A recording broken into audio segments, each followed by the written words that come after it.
1,600. And the race is on. Top Notcher. Fast to begin. From the outside is Magic Key. Joint account. Racing third alongside New Golden City. Down on the inside, Vermont. In the middle is Dr. Choice. Is sneaking by the rally's Classy Pages. And on the outside, entry number 8. And this one is Real Thunder.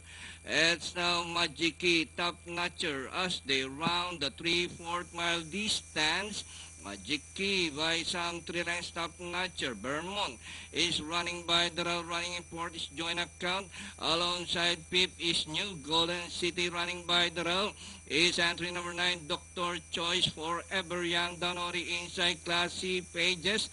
Rushing up from the outside, Emperadora. Real Thunder, Sweet Julian.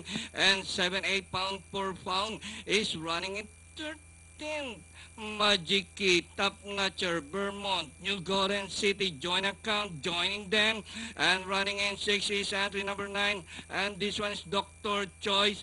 Forever Young, pound for pound, rushing up from the outside.